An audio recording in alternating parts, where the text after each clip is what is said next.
ఇక ఢిల్లీకి బొగ్గు పంచాయతీ హస్తినాకు పిసిసి చీఫ్ కేసీ వేణుగోపాల్తో భేటీ, మిగతా పెద్దలను కలిసి వివరించే ఛాన్స్, పార్టీ సంస్థాగత నిర్మాణం, నియామకాలు, నైని బొగ్గుగని వ్యవహారం, ఇతర అంశాలపైన నివేదన.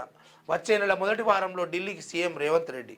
బొగ్గు గనుల టెండర్లపై జాతీయ కాంగ్రెస్ నేతలకు పలువురి ఫిర్యాదు. రాష్ట్ర ప్రభుత్వం చేపట్టిన నైని బొగ్గు బావుల టెండర్ల వ్యవహారం ఢిల్లీ పెద్దల వద్దకు చేరినట్టు తెలుస్తున్నది.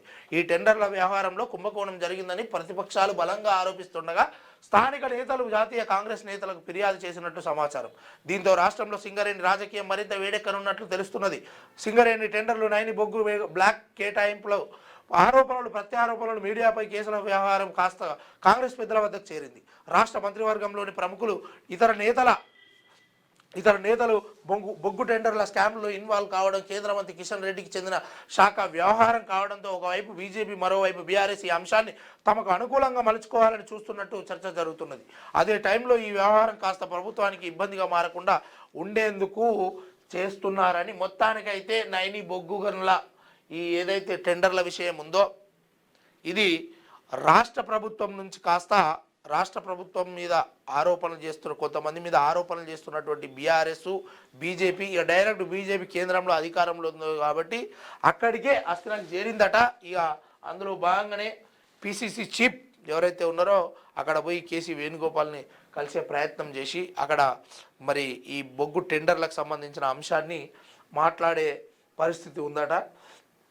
నెక్స్ట్ డిప్యూటీ సీఎం ఇంట్లో మంత్రుల సమావేశం, భట్టితో ఉత్తమ్, శ్రీధర్ బాబు సహా ఇతరులు భేటీ, పరిపాలనా వ్యవహారాలపై చర్చించాం, సీఎం విదేశాల్లో ఉన్నప్పుడు సమావేశాలు ఏర్పాటు చేసుకుంటే తప్పేంటి, పిసిసి చీఫ్ మహేష్ కుమార్ గౌడ్. నిజంగానే రేవంత్ రెడ్డి పోతూ కూడా ఇక లొల్లి పంచాయతీలు పెట్టుకోకురి, ఏదైనా ఉంటే ఇతర అంశాలపైన మీరు అందరూ కలిసి చర్చించుకోరు అని కూడా చెప్పిండు.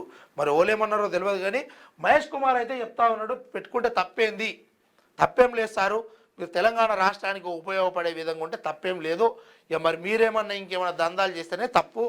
అందులో భాగంగానే ఇక మరి ఈ విషయం పట్ల ఏదైతే నైని బొగ్గు గనులు ఇంకోటి మాట్లాడిరా కానీ రాష్ట్ర ప్రభుత్వంలోని రాష్ట్ర ప్రజలకు ఉపయోగపడే విధంగా మీరు అనుసరిస్తే, ఆ విధంగా మలుసుకుంటే సంతోషము. జల్దీ ఎప్పుడైతావో ఈ తెలంగాణకు బీసీ సీఎం అని మాట్లాడుతున్నావు కదా రేవంత్ గౌడ్ అని, ఆ గౌడ్ను దించేసి ఇక మరి నువ్వే ఎక్కాలని కోరుతా ఉన్నాము. నిన్న ఎవరెవరో కాదు, ఈ నలుగురు మంత్రులే, బట్టి విక్రమార్క డిప్యూటీ సీఎం, తర్వాత ఉత్తమ్ కుమార్ రెడ్డి నీటిపారుదల శాఖ మంత్రి, తర్వాత అడ్లూరి లక్ష్మణ్, తర్వాత సిఆర్ బాబు